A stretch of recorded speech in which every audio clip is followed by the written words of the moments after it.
Praise the lord. యేసయ్య అతి పరిశుద్ధ నామమునకు మహిమ కలుగును గాక. మీకందరికిని అడ్వాన్స్ హ్యాపీ క్రిస్మస్.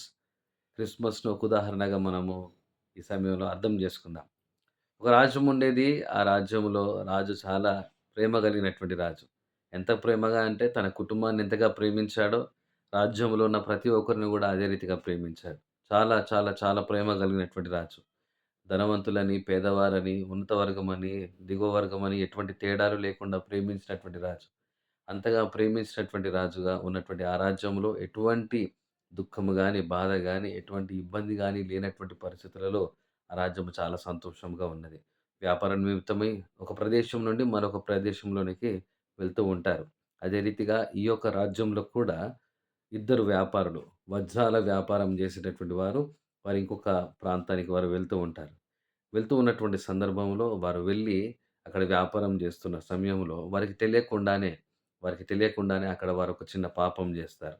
ఆ పాపాన్ని బట్టి వారు ఒక చర్మ వ్యాధిని అంటే ఒక స్కిన్ డిసీజ్‌ని వారు పొందుకుంటారు.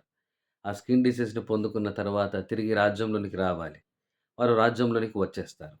వచ్చినటువంటి తరుణంలో వారికి తెలియకుండానే ఈ స్కిన్ డిసీజ్ వారికి అంటుకొని, వారు తిరిగి వచ్చిన తర్వాత మొదటిగా వారి యొక్క కుటుంబానికి అంటుకుంటుంది. అదొక వైరల్ డిసీజ్.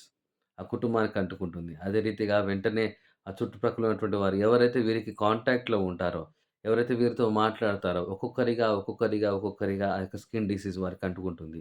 ఆ స్కిన్ డిసీజ్ ఏమిటనంటే ఎంత తెల్లగా ఉన్నటువంటి వారైనా ఒకవేళ గనక వీరితో మాట్లాడి వీరికి గనక స్కిన్ కాంటాక్ట్ అంటే చేతుల ద్వారా కావచ్చు, కదండీ! ఆ రీతిగా అనగా కౌగిలించుకున్నప్పుడు గావచ్చు, ప్రేమతో మాట్లాడినప్పుడు గావచ్చు, వారికి ఒక వ్యాధొస్తది. ఎటువంటి వ్యాధి అనంటే ఎంత తెల్లగా ఉన్నటువంటి వారైనా కటిక చీకటిగా కనబడుతున్న ఆ నల్లధనంలోనికి వచ్చేస్తారంట.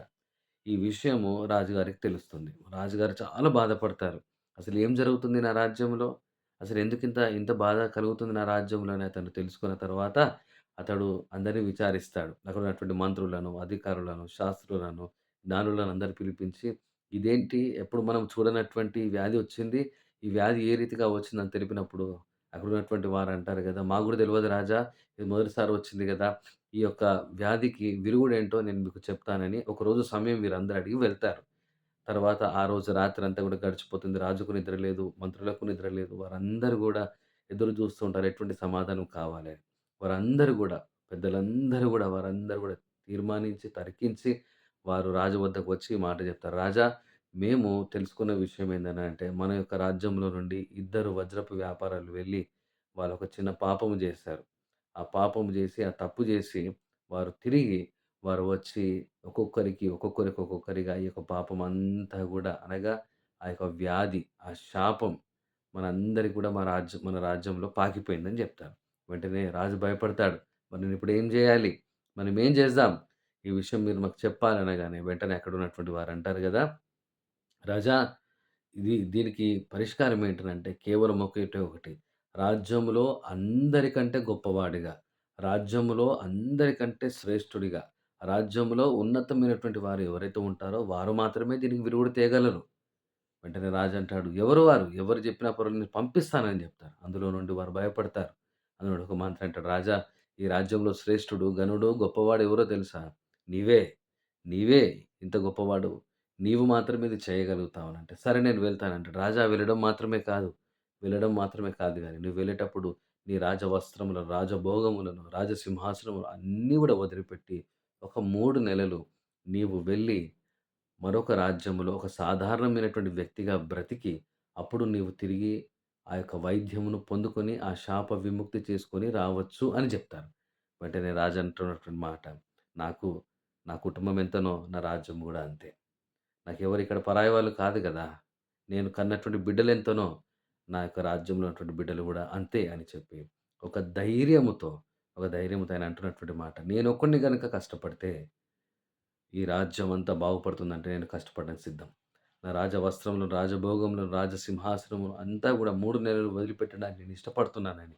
వెంటనే ఆ యొక్క రాజు ఆ యొక్క సింహాసనమును వదిలిపెట్టి ఆయన వెళ్లి 3 నెలలు మరొక ప్రాంతంలో ఒక సాధారణమైన వ్యక్తిగా జీవించి, ఒక చిన్న చిన్న పనులు చేసుకుంటూ, అక్కడ ఆయన శాప విముక్తి కొరకు అనగా ఎక్కడైతే పాపాన్ని ఈ యొక్క ఇద్దరు వజ్రపు వ్యాపారులు సంపాదించారో అక్కడే శాప విముక్తి పొందుకొని, మరలా తిరిగి వచ్చి 3 నెలల తర్వాత ఆ యొక్క రాజ్యమునకు వచ్చి, ఆ రాజ్యంలో ఉన్న వారందరికీ కూడా ఈ యొక్క శాప విముక్తి అనగా కటిక చీకటి నల్లదండం అనేటటువంటి ఆ యొక్క చర్మపు వ్యాధి నుండి విడుదల దయచేసి, అందరికీ గూడా గొప్పనైనటువంటి విడుదల దయచేస్తాడు. ఒక రాజు ఒక రాజ్యాన్ని వదిలిపెట్టి, ఒక రాజు తన సింహాసనాన్ని వదిలిపెట్టి, ఒక రాజు తనకున్నటువంటి అష్టైశ్వర్యాలను వదిలిపెట్టి, పనివారిని వదిలిపెట్టి, గుర్రపు రౌతులను వదిలిపెట్టి వెళ్తే మనకు వినడానికి ఎంత కన్నీరుగా అనిపిస్తుందో, ఎంత ఎమోషనల్‌గా మనకనిపిస్తుందో ఒకసారి జ్ఞాపకం చేసుకో. ఈ లోకంలో ఒక ప్రాంతంలోని ఒక రాజు ఈ రీతిగా చేస్తే మనకి ఈ రీతిగా అనిపిస్తుంది. ఎంత బాధనిపిస్తుంది గదా!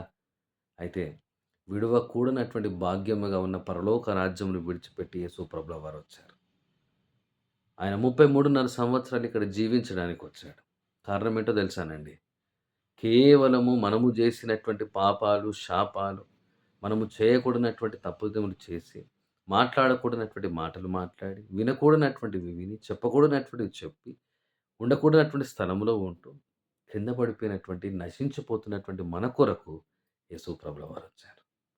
ఈ యొక్క సమయంలో ఆ రాజ్యమును విడిచిపెట్టినటువంటి రాజు ఏ రీతిగా పాప విమోచన కొరకు తను తాను రిక్తినిగా చేసుకొనొచ్చాడో, ఇది నాన్న యేసు ప్రభుల వారు గూడా పరిశుద్ధ గ్రంథం చెప్తున్నటువంటి మాట. అది విడిచిపెట్టకూడని భాగ్యమని తెలిసి కూడా దానిని విడిచిపెట్టేసి, తండ్రిని ఎడబాసి ఈ దినాన యేసు ప్రభుల వారు ఒక పసిబాలుడిగా, ఒక కన్య గర్భమునందు పశుశాలలో జన్మించడానికొచ్చాడు.